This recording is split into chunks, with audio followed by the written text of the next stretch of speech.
বউর হাতের রান্না প্রতিদিনের পাক। আসসালামু আলাইকুম ওয়া রাহমাতুল্লাহ। কেমন আছেন আপনারা সবাই? জানি আপনারা সবাই ভালো আছেন এবং ভালো থাকবেন, এই দোয়াই করি। আমিও আছি ভালো, আলহামদুলিল্লাহ। বউকে নিয়ে খুব ভালোই আছি। দুজন মিলে পাক শাক করতেছি, সেটাই আজকে দেখাবো ইনশাল্লাহ। ভেন্ডি ভাজি, এটাকে আমরা ভেন্ডিও বলি, আবার অনেক সময় আমরা দেরাসে বলে থাকি। এক এক জায়গায় এক নামে পরিচিত। তো ভেন্ডি নামে বলি, মানে ভেন্ডি নামটাই পরিচিত একটু বেশি, বিভিন্ন জায়গায় বিভিন্ন এলাকায় ভেন্ডি নামে পরিচিত। যাই হোক, আমরা এখন ভেন্ডি বলে থাকি তাকে। আর এটা ছিল আমার ফেভারিট ভাজি, ভেন্ডি।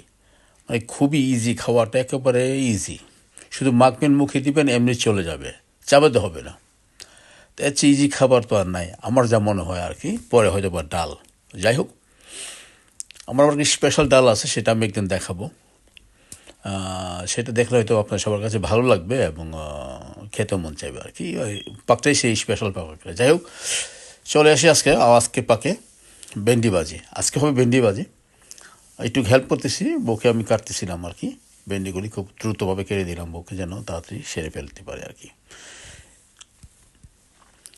তো কাটাকুটা আমাদের প্রায় শেষ মতোই, সামান্য কিছু রয়ে গেছে, হয়তো ওইটা কাটবো।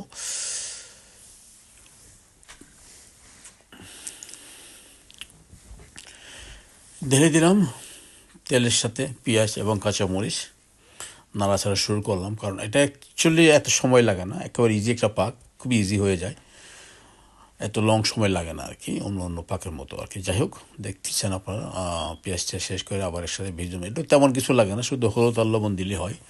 অনেকে অন্য কিছু দিতেও পারে, বাট আমরা শুধু হলুদ দিয়েই খাই, অন্য কিছু দেই না। হলুদ, কাঁচামরিচ, ধনিয়া পাতা, পেঁয়াজ, বাস। অন্য কিছু দেয় না। অনেকে দিতে পারে, বাস আমরা এইভাবেই খাই। এভাবে আমাদের কাছে সবচেয়ে ভালো লাগে আর কি। হলুদ ছিল বাকি, সেটাও ঢেলে দিলাম, বাস। আমরা আর কিছু দেবো না, হয়তো সামান্য একটু সোল্ট দিতে হবে, আর একটু দেখবো সোল্টের কী পরিমাণ, যদি প্রয়োজন হয় দিব আর কি। বাস ঠিক এইভাবে বাজিটা হয়ে যায় আর কি, খুবই ইজি। এর চেয়ে ইজি মানে পাকের মাঝে এর চেয়ে ইজি আর নাই।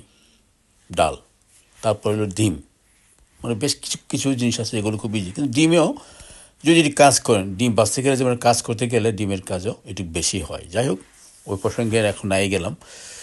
ভেন্ডি ভাজি হচ্ছে, সেই ভেন্ডি ভাজি দেখাচ্ছি। ভেন্ডি কীভাবে আমরা খাবো, সবারই প্রিয় আমি জানি, কারণ ভেন্ডি ভাজি অনেকেই পছন্দ করে না বা কেউ খায় না এমন আমার এখন পর্যন্ত আমার সামনে পড়ে নাই। কারণ ভেন্ডি সবাই পছন্দ করে এবং সবাই খায়। আর আমার অনেক ফেভারেট ভেন্ডি বাজিটাই ভালো আর কি। অনেকে তরকারি পাকায় চিংড়ি মাছ দিয়ে, ওইটা ভালো লাগে, বাট আমি বাজিটাই বেশি পছন্দ করি।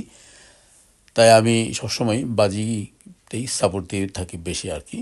যদিও তরকারি হয় কম, বাট বাজিটা একটু বেশি হয় আর কি। যখনই বাজারে পাই চেরাচোরা ভালো থাকে, সেগুলো আমি নিয়ে আসি।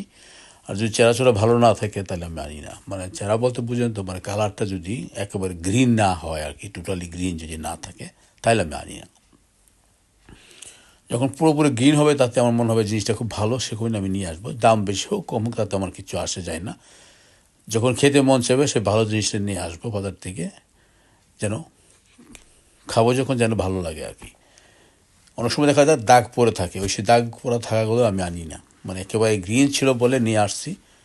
দাম যদিও বেশি, তারপরেও ভালো, জিনিসটা একদম ফ্রেশ, মানে একেবারেই ফ্রেশ। কোনো আসছে না যে 7 দিন 8 দিন হয়ে গেল মালটা আসছে, তখন তো তাজাও থাকবে না, আর দাগটা পরে যাবে। তো সেগুলো আমি আনি না সাধারণত। যখনই আমি ফ্রেশ পাই, মনে করেন আজকে কিনলাম, পেলাম, যদি আবার কালকে যদি আবার যাই ফ্রেশ পেলে, আমি আবার নিয়ে আসবো 1 কেজি বা হাফ কেজি নিয়ে আসবো, রেখে দিব ফ্রিজে। যখন মনে চায় যেন আবার খেতে পারি আর কি। সেরকম সবসময় তো পাওয়া যায় না, যখন পাওয়া যায় আমি ঠিক সেভাবে নিয়ে আসি। যদিও বউ বলে যে কালকে খেলে আবার কেন নিয়ে আসলাম, আমি পেলাম ভালো জিনিসটা নিয়ে আসলাম এই আর কি। কারণ কেউ তো চায় না যে প্রতিদিন ভেন্ডি খাক, তাই না? তারপর ভালো পড়লো তাই নিয়ে আসলাম, যে জিনিসটা ভালো আছে, ফ্রেশ আছে, ফ্রিজে রেখে গেলে নষ্ট হবে না।